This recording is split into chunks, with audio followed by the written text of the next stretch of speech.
Everyone, नमस्ते, welcome to my channel. तो सबसे पहले तो यार हमका माफ़ी दे दो क्योंकि मैं काफ़ी ज़्यादा इधर लेट हो जाती हूँ पॉडकास्ट अपलोड करने में, क्योंकि मैंने पहले भी बता रखा है कि मैं इन दिनों काफ़ी ज़्यादा बिज़ी हूँ और यार इस पूरे मंथ ही मैं काफ़ी ज़्यादा बिज़ी रहने वाली हूँ, तो इसका हम कुछ नहीं कर सकते।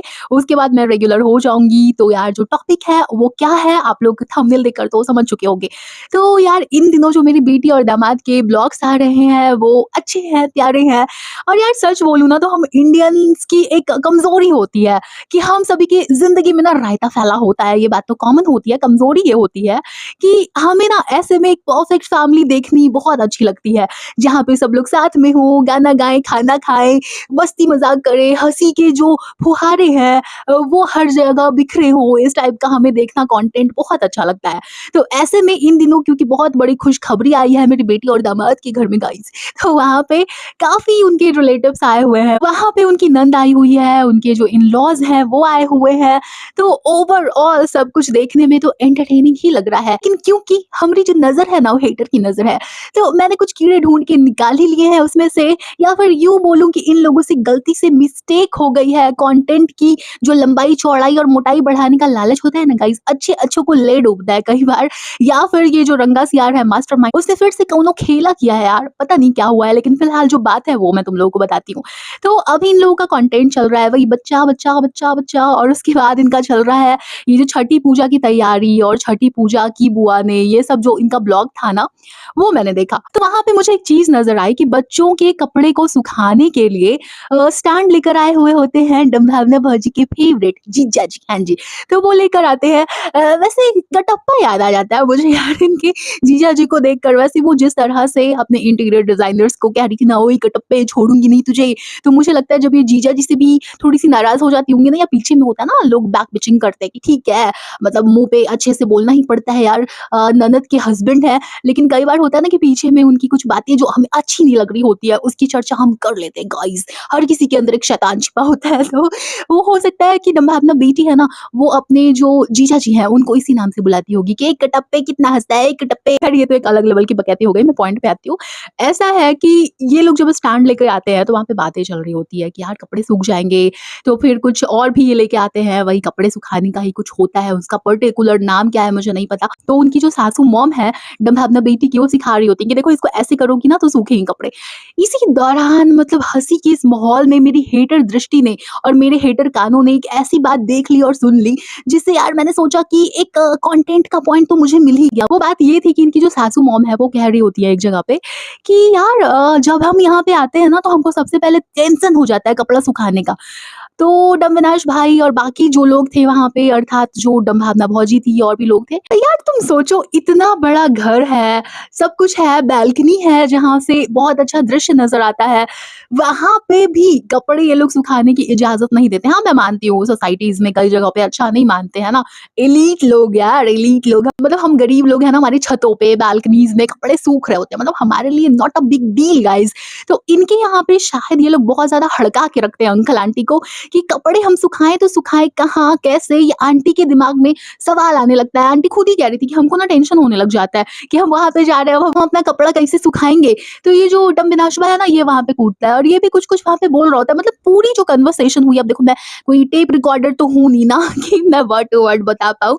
मैंने जो देखा था उसके आधार पे मैं अपने शब्दों में बता रही हूँ कि वो बंदा इस तरीके की बातें करता है अपनी बीवी के साथ मिलके, जैसे कि कपड़े सुखाना बाहर कोई पता नहीं कितनी अजीब-सी बात है। फिर जो आंटी जी हैं, जैसा कि मैंने अभी-अभी कहा कि वो स्टैंड लेती नहीं है अपने लिए यार। अंकल जी भी नहीं लेते क्योंकि बड़े-बुजुर्ग जो लोग होते हैं, कलेशी लोगों को छोड़ दो तो उनकी यही कोशिश होती है कि यार घर में शांति रहे, ठीक है ना? मतलब ठीक है, हम 4 बातें सुन लेंगे, थोड़ा-सा सह लेंगे, हम ही अपनी लाइफ़स्टाइल को चेंज कर लेते हैं, लेकिन घर में शांति होने का माँगता है। तो ऐसा मुझे लगता है अंकल आंटी का भी एटीट्यूड देखकर, और जैसा कि मैं हर बार कहती हूँ कि अंकल आंटी को लेकर तो अपन पार्शियल है भाई, तो थोड़ा-सा एडजस्ट कर लेना। तो ऐसा है कि अंकल आंटी जैसे कह रहे थे ना कि हम यहाँ पे आते हैं तो हमको पहले से, मतलब आंटी कह रही थी, नॉट अंकल, सॉरी, हमका माफ़ी दे दो एक बार फिर से, हाँ। तो आंटी कह रही होती है कि हमको टेंशन हो जाती है, तो ये लोग उनकी बात काट रहे होते हैं जैसे कि कपड़े सुखाना भी कोई बहुत ही एलिस चीज़ है। यार देखो, स्टैंडर्ड की बातें मुझे नहीं पता, मैं एलीट क्लास से नहीं आती हूँ, मैं एक नॉर्मल मिडल क्लास की महिला हूँ, लड़की, सॉरी, आई मीन टू से नानी हूँ, नानी। भावना बेटी की जो बच्चे हैं उनकी तो मैं नानी ही हुई ना यार। होते हैं बहुत सारे रिश्ते, तो मैं तो नानी हूँ भाई। तो ऐसा है हम लोगों के यहाँ पे धूप में कपड़े सुखाया जाना अच्छा मानते हैं, मतलब ऐसा ही है। हम लोगों को फ्रेश वाली फीलिंग आती है। वो लोग कहते हैं ना धूप में जर्म्स भी मर जाते हैं। अब कपड़ों में जर्म्स आते कहाँ से हैं, क्या होता है, क्या नहीं होता है, ये बहुत ही बड़का एक डिस्कशन का टॉपिक हो सकता है। बहुत सारे लोग मुझे लताड़ सकते हैं इस टॉपिक के ऊपर। लेकिन क्योंकि भगवान जी की कृपा से मेरे घर में धूप आती है और जब तक कपड़े धूप में ना सूखे हों तब तक मुझे मज़ा नहीं आता है यार पहन के। बाकी बारिश का टाइम होता है तो ये नवाबी हम कर नहीं सकते, ऑब्वियस सी बात है। लेकिन एक होता है ना कि पसंद वाली बात होती है कि ठीक है ये काम हम कर लेते हैं, लेकिन हमको पसंद वही वाला काम है। तो यहाँ पे ये वाला सीन है। तो इनके यहाँ पे लोग कपड़े कैसे सुखाते हैं, क्या सुखाते हैं, बहुत सारे यार तरीके होते हैं, ठीक है? मतलब बालकनी का आपका जो लुक है ना एलीट वाला, वो बिना खराब हुए भी आप कपड़े सुखा सकते हो। जैसे कि ये जो जीजा जी है ना भावना बेटी के, अभी-अभी मैंने कहा कि वो स्टैंड लेके आते हैं बच्चे के कपड़े के लिए। फिर कई जगह पे ना रोप बिल्कुल ऊपर चली जाती है, मतलब पता नहीं चलता, आराम से कपड़े ऊपर सूख जाते हैं और उसके बाद फिर आप उनको खींच के जब कपड़े सूख जाते हैं तो आप नीचे की तरफ लाकर कपड़े उठा लेते हो। और कई जगहों पे लोग यही पसंद करते हैं कि कुछ लोगों के वॉशिंग मशीन में भी ड्राई हो जाते हैं। तो अलग-अलग प्रकार की प्रक्रियाएँ होती हैं जिसके माध्यम से कपड़े सूख जाते हैं, सुखा लिए जाते हैं। लेकिन यार इस प्रकार की तानाशाही कि यार अंकल आंटी कुछ ही दिन के लिए आते हैं और इनको उसके लिए भी इनको कंट्रोल करना होता है। और इसी प्रकार से ना इनका आजकल जो लालच चल रहा है ना कि 1 ब्लॉग निकाल लूँ, 2 ब्लॉग निकाल लूँ, 3 ब्लॉग निकाल लूँ, और इनके जो तो इनके कुछ चाहने वाले ऐसे भी हैं जिनको एक दिन में 2 नहीं 3 ब्लॉग्स चाहिए होते हैं। वो तो ऐसी डिमांड भी इनके कमेंट सेक्शन में चल रही होती है गाइज़। तो दीदी को जो डिमांड कर रहे हो ना ब्लॉग वाली करो, ज़रा कभी सलाह देना अपनी दीदी को कुछ, ठीक है? दीदी को अगर खटक गई ना तुम्हारी सलाह तो दीदी तुम्हारी मम्मी दीदी कर देंगी। तो इसलिए अपनी प्यार मोहब्बत को कंट्रोल में रखो रज्जो। हाँ जी। ये दबंग मूवी का डायलॉग है ना कि अपने अरमानों पे काबू रखो रज्जो, ऐसा ही कुछ है ना। मुझे रेफरेंस इसलिए देना पड़ता है क्योंकि कई लोगों को ना, भोले-भाले लोगों को मतलब सार्केज़्म समझ नहीं आ रहा होता, मज़ाक समझ नहीं आ रहा होता।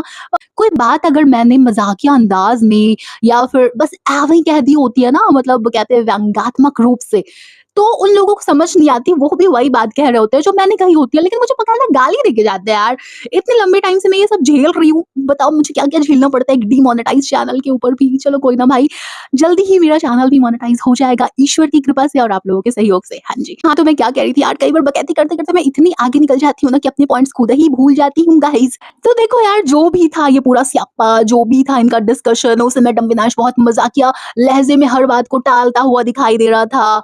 ऑब्वियसली वो तो बीवी की ही चमचागिरी करेगा यार, बीवी की साइड लेना अच्छी बात होती है, लेकिन रिश्ता ना बराबरी का होना चाहिए। यहाँ पे चाटुकारिता दिख रही होती है रिश्ते में, बस यही वाली बात है जो थोड़ी-सी खटक जाती है। और बाकी बात रही अंकल आंटी की, तो जैसा कि मैंने अभी-अभी बताया मैं पार्शियल हूँ, लेकिन मैं सही को सही और गलत को गलत कहने का जिगरा भी रखती हूँ गाइज़। तो ऐसा है कि अंकल आंटी जो है कुछ दिन के लिए यहाँ पे आते हैं, फिर भी ये लोग उनको ऐसे लताड़ के रखते हैं, इस प्रकार से कंट्रोल करके रखते हैं, जैसे थोड़े दिन एडजस्ट कर लेंगे तो पता नहीं क्या बिगड़ जाएगा। और ऊपर से जो अंकल आंटी हैं वो प्रॉब्लमैटिक है भी नहीं। हाँ जी, तो इस वाली चर्चा को मैं यहीं पे विराम लगाती हूँ। अब अगले टॉपिक की ओर बढ़ जाती हूँ जो कि भावना बेटी से ही संबंधित है।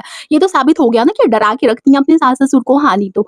तो अब अगला जो टॉपिक है वो ये है कि अंकल आंटी कह रहे होते हैं कि इतना बड़ा घर लिए हो और रहते हो नहीं तुम दोनों, सिर्फ यहाँ पे पुड़िया रहती है। तो विनाशवा जो है बहुत ही कूल बनता है, क्यूट बनता है और वहाँ पे लोट-लोट के दिखाता है, अच्छा घर लिए तो ऐसे लेट-लेट के रहे क्या? उहुँ, बालक कदापि नहीं, ये उनका तात्पर्य नहीं था। चलो तुमने थोड़ा-सा क्या कहते हैं उसको, ह्यूमर का तड़का लगा दिया अपने ब्लॉग में, वो बात तो अच्छी थी, लेकिन यहाँ पे तुम ये भी कह सकते थे कि पापा जी, मम्मी जी, आप लोग यहाँ पे आके रहिए ना, आपका ही तो घर है। अब ठीक है, कंट्रोलिंग अगर इन-लॉज़ होते हैं तो उनके साथ रहना मुश्किल होता है गाइज़, लेकिन यहाँ पे तो वो वाला सीन भी नहीं है। और कंट्रोलिंग अगर इन-लॉज़ भी होते तो जो भावना भौजी हो महा कंट्रोलिंग है गाइज़, तो उनके आगे वैसे भी किसी की चलनी नहीं थी। तो यहाँ पे ये भी कहा जा सकता था, लेकिन डम्बिनास तो डम्बिनास ठहरा और उसके बाद ऐसी घिनाश्तिक बातें कर रहा था ना, मतलब एकदम घिनौना है ये बंदा। कह रहा था कि इनकी ना अजीब-सी बातें चल रही थी, अगर कोई खाना-वाना खा रहा है तो मैं पहले से सॉरी बोलती हूँ।